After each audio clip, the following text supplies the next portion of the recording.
Magbablog ka. Para kumita tayo ng O, dinadagdagan niya yung cute ko. Tama na yung cute ko. Ano ba to?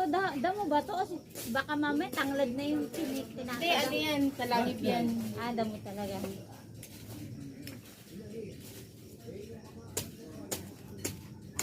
Oh, may nagtatagos akong naririnig oh. Gawa ko, hindi ako nukuha ng talbos. Ayan, talbusan nyo na. Ayaw ko na nyo. Oh, marami-rami ito ha. Oo, marami eh. Mapapaano ka dyan? Mapapasubo ka dyan.